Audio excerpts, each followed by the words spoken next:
जिनेन्द्र श्री अनंत व्रत कथा। बंधुओं, भादों के महीने में चतुर्दशी के दिन आने वाला यह पावन व्रत प्रायः देश की सभी महिलाएं और पुरुष बड़े श्रद्धा और भक्ति पूर्वक इसको करते हैं। मैं आज आपके लिए इसकी कथा और मंत्र और इसकी विधि आपके सामने प्रस्तुत करता हूँ। सभी मनोपूर्वक सुनकर इस व्रत को अवश्य करें। जम्बूद्वीप के आर्यखंड में कौशल देश है। उसमें अयोध्या नगरी के पास पद्मखंड नामक एक ग्राम था। उस गांव में सोम शर्मा नामक एक अति दरिद्र ब्राह्मण था। उसके सोमा नाम की स्त्री और बहुत सी पुत्रियां थीं। वह ब्राह्मण विद्याहीन और दरिद्र होने के कारण भिक्षा मांगकर उदर पोषण करता था, तो भी भरपेट भोजन नहीं प्राप्त कर पाता था। एक दिन अपनी स्त्री की सम्मति से उसने सकुटुंब अन्यत्र प्रस्थान किया। चलते समय मार्ग में शुभ शकुन हुए, अर्थात सौभाग्यवती स्त्रियां सम्मुख मिली। कुछ और आगे चला तो देखता है कि हजारों नर नारी किसी स्थान को जा रहे हैं। पूछने पर मालूम हुआ कि ये सब अनंतनाथ भगवान के समोसरण में वंदना के लिए जा रहे हैं। यह जानकर वह ब्राह्मण भी उनके पीछे हो लिया और समोसरण में गया। वहाँ जिनेन्द्र प्रभु की वंदना कर 3 प्रदक्षिणा दी और यथास्थान नरक कोठे में जाकर के बैठ गया। वहाँ समोसरण में दिव्य ध्वनि सुनकर उसे सम्यक दर्शन की प्राप्ति हुई। पश्चात चारित्र का कथन सुनकर उसने मद्य मांस मधु इनका त्याग किया। वैश्या सेवन, शिकार, चोरी और पर स्त्री सेवन, इन सभी व्यसनों का भी त्याग कर दिया। पंचउदंबर और 3 प्रकार का मकार ये त्याग के अष्टमूल गुण धारण किए। हिंसा, झूठ, चोरी, कुशील और परिग्रह, इन 5 पापों का एक देश त्याग रूप अणुव्रत और 3 गुण व्रत तथा 4 शिक्षा व्रत भी ग्रहण किए। इस प्रकार सम्यक्त सहित 12 व्रत उसने अंगीकार किए। पश्चात कहने लगा कि हे नाथ, मेरी दरिद्रता किस प्रकार से मिटे, कृपा कर बताइए। तब गणधर देव ने उसे अनंत चौदस का व्रत करने को कहा और यह भी कहा कि इस व्रत की विधि इस प्रकार है, सुनो। भादो सुदी 11 का उपवास कर 12 और 13 को एकासन करें, अर्थात एकासन से मौन सहित स्वाद रहित प्रासुक भोजन करें।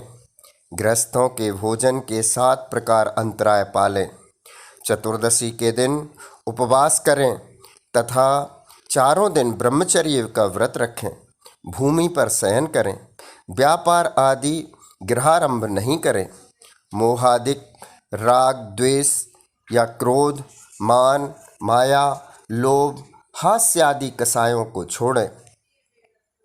सोना, चांदी या सूत आदि का अनंत बनाकर उसमें प्रत्येक गांठ पर 14 गुणों का चिंतन करके 14 गांठें लगावें। प्रथम गांठ पर ऋषभनाथ भगवान से अनंतनाथ तक 14 तीर्थंकरों के नाम का उच्चारण करें। द्वितीय गांठ पर सिद्ध परमेष्ठी के 14 गुणों का चिंतन करें। तीसरी गांठ पर मति, श्रोत, अवधि ज्ञान युक्त 14 प्रकार के मुनियों के नाम उच्चारण करें। चौथी गांठ पर केवली भगवान के केवल ज्ञानकृत 14 अतिशयों का स्मरण करें। 5वीं गांठ पर जिन प्रणीत 14 पूर्वों का चिंतन करें। 6वीं गांठ पर 14 गुण स्थानों का चिंतन करें। 7वीं गांठ पर 14 मार्गणाओं का ध्यान विचारें। 8वीं गांठ पर 14 जीव समासों का विचार करें। 9वीं गांठ पर गंगा आदि 14 नदियों का नामोच्चारण करें। 10वीं गांठ पर 14 राजू प्रमाण ऊंचे 3 लोक का विचार करें। 11वीं गांठ पर चक्रवर्ती के 14 रत्नों का चिंतन करें। 12वीं गांठ पर 14 स्वरों अर्थात अक्षरों का चिंतन करें। 13वीं गांठ पर 14 तिथियों का विचार करें। 14वीं गांठ पर मुनि के आहार के 14 दोषों का विचार करें। इस प्रकार 14 गांठें लगाकर मेरु के ऊपर स्थापित प्रतिमा के सम्मुख इस अनंत को रखकर अभिषेक करें। अनंतनाथ भगवान की पूजा करें। फिर यह मंत्र इसका उच्चारण करें। ओम ह्रीं अर्हं हं सः अनंत केवलेभ्यो नमः। ओम ह्रीं अर्हं हं सः अनंत केवलेभ्यो नमः। इस प्रकार चारों दिन अभिषेक, जप और जागरण, भजन पूजन करें। फिर पूजन के दिन उस अनंत को दाहिने भुजा या गले में बांधें। पश्चात उत्तम, मध्यम या जघन्य पात्रों में से जो समय पर मिल सके उन्हें आहार आदि दान देकर आप पारणा करें। इस प्रकार 14 वर्ष तक निरंतर करें। पश्चात उद्यापन करें। तब 14 प्रकार के उपकरण मंदिर में देवें। 4 प्रकार संघ को आमंत्रण करके धर्म की प्रभावना करें। यदि उद्यापन की शक्ति नहीं होवे तो व्रत दूना करें।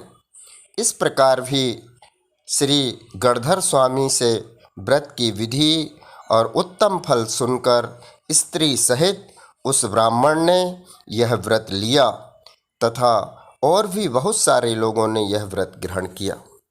पश्चात नमस्कार करके वह ब्राह्मण अपने गांव में आया और भाव सहित 14 वर्ष व्रत की विधि युक्त पालन कर उद्यापन किया। इससे दिनों दिन उसकी आर्थिक उन्नति होने लगी।